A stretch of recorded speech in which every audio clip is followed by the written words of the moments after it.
Hey everybody, it's Power at Homestead. This is my kitchen. It's Teresa. Thanks for joining. Today we're going to make beef shank. So these are the shanks. Vegetable soup. It's kind of like a stewish soup, but more liquid than anything else. So what I've got to do is I've got to start by frying these off a bit. So I'm using a heavy cast iron quart Dutch oven. Just want to put some olive oil in the bottom. And I got to get this heated up so it's hot. So we want to what's called aggressively cook the beef to start. So while that's heating up, I'm just going to dry the beef. Here.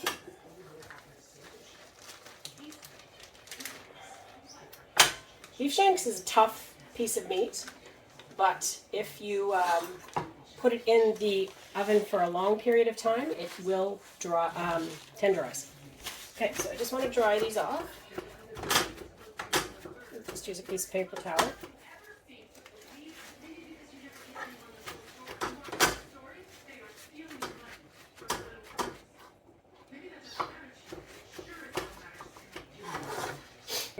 Salt and pepper. Of course, we have no counter space. So salt. Some pepper.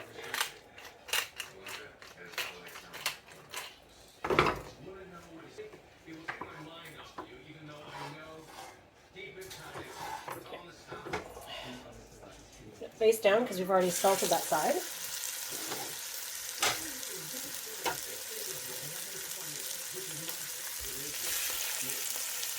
Okay. I'm going to salt the other side. A little bit of pepper.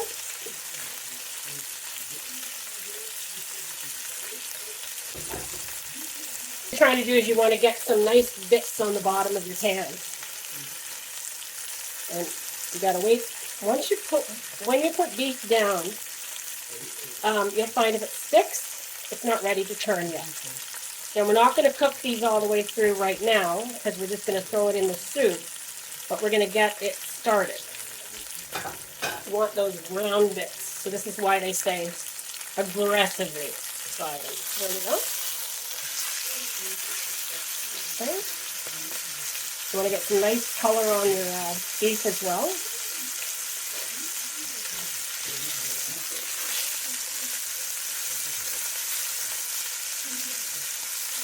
I'm not going to cut this. I'm just going to put the whole pieces in and let them stew in the liquid.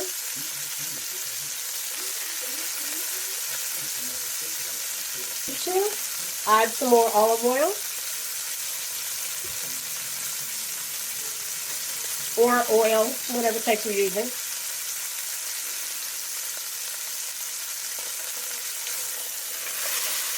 And what we're doing as well is we're getting some nice brown pieces on the base, and we're going to add some liquid and get that off after we put in the carrots and the onions and the celery.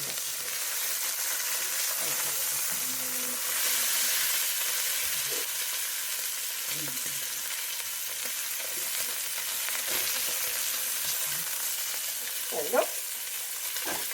Okay, so just take that out. So now that they're out, I will turn the pan down a bit.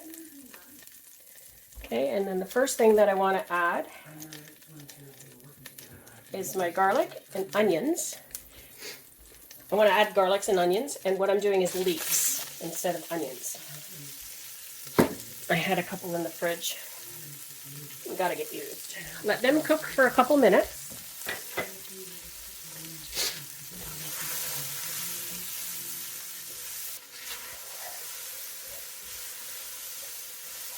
Okay, then we're gonna add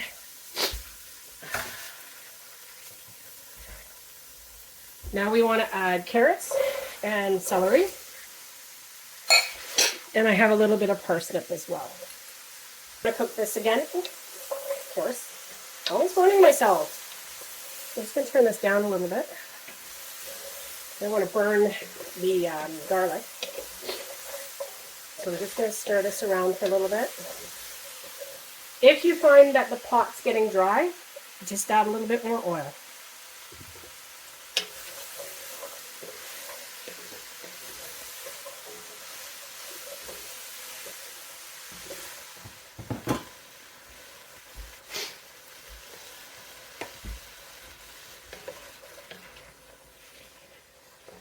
Okay, so that's perfect. So what we're going to do, because this is all going to cook for a couple hours, is we're just going to add some flour. About 4 tablespoons, I think.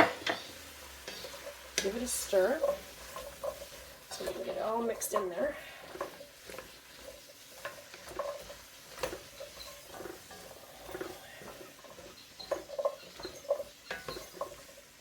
Okay.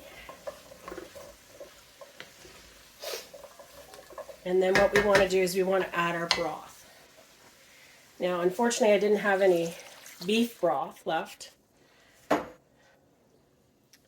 So I'm just adding 2 pints of chicken broth. So we'll give that a stir. And that flour and the cooking is going to add to the gravy with the soup and the stew. Okay. So let that sit for a minute, and now what I'm gonna do is, you can add either beer or you can add wine, or you can also add a non-alcoholic version, which is just water and Worcestershire sauce, if you want to do it that way as well. Some spices. It's fine. It's just going to give it a fuller body. The wine gives it a really full body, and the beer gives it like a really heavy background to the flavor, which I'm going to add wine this time. Just open this bottle. Had it downstairs. Valpolicella. I love Valpolicella. So I've got a cup and a half of water, and I just want to add a cup and a half of wine. So right about there. Okay, we're just going to add that in. We're also just going to add some tomato paste to give it some background flavors as well. About half of a container, or maybe 2 tablespoons. And a bit of a stir. And you can see the color already starting. Okay. We want to add a couple of bay leaves. They're all broken up. And then I have some thyme that I dehydrated as well. Now I don't want to put stems in, so I'll just give it a bit of a rough here. Still suffering from this cold.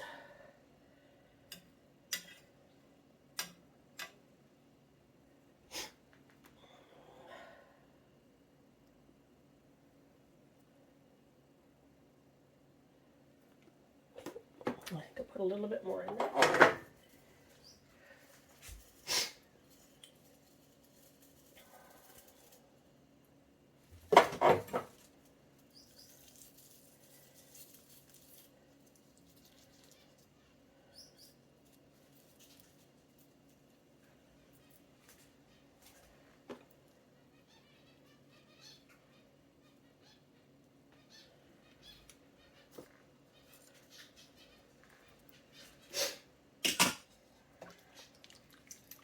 Just give that a stir.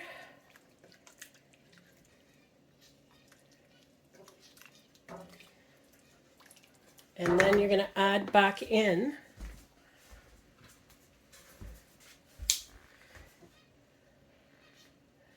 a piece of thyme. Then you want to add back in the beef now.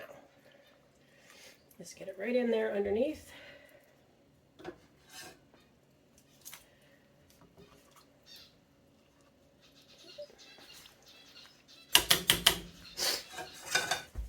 Okay, so what I'm going to do is, I've got this on about a 4 right now. I'm going to get it up to a simmer, and then I'll have the lid on it. I'll get this up to a simmer, put the lid on it, and let it sit for, well, it's just 2:30 now, but probably about 2 hours. And then come back, and I'm going to put some green beans in from the garden, and some potatoes that I have purchased as well. And then those, because those don't need to go in until near the end, probably about half an hour before you're going to eat it. And then we'll see how it is, and I'll let you know. So that's been cooking for about an hour now. Let's take a look. Yeah, that looks good. So you can see it, meat's starting to pull apart from the bone. And I mean, it's still got a couple hours to cook. And then we'll, the meat itself will pull right away. And hopefully it'll shred up a little bit. So we're going to let that sit for a little bit longer. See how it's bubbling away nicely? Put the lid back on. Let's see how this got. It smells fantastic.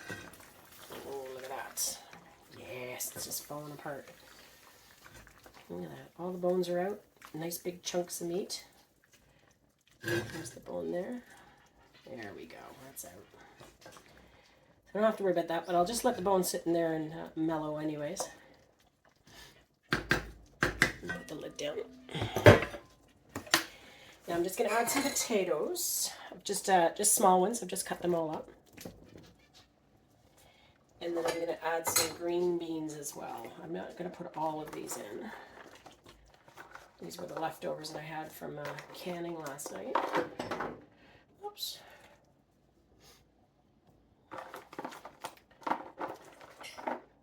That should be plenty. Give this a bit of a stir. Got about an hour to go before Cecil gets home.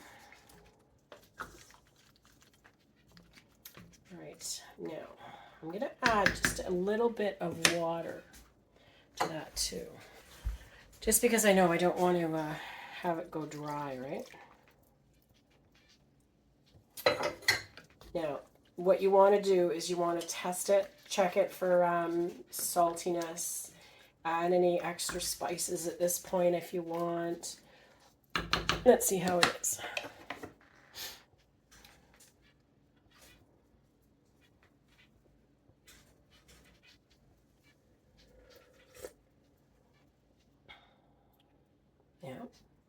Yeah, it's pretty good.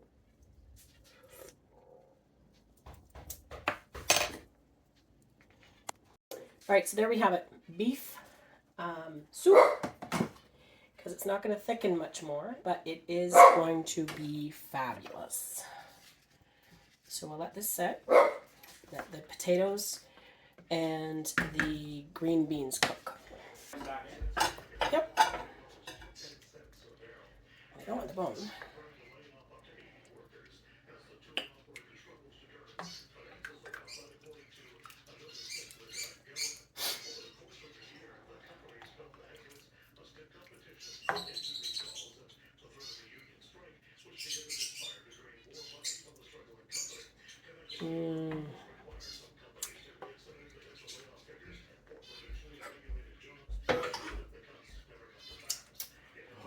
This looks good.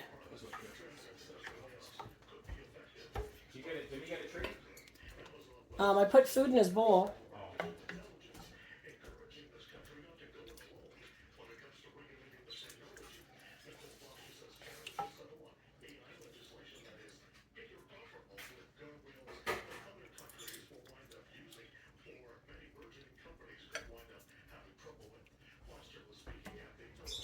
There are bay leaves in it, so be careful. There we go. Look at that. So good. So thanks for watching, everybody. Enjoy your day. This has been Power Ridge Homestead.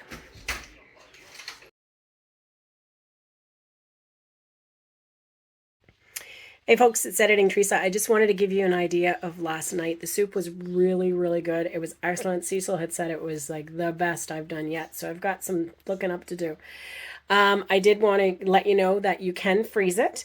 We've frozen 2 extra servings.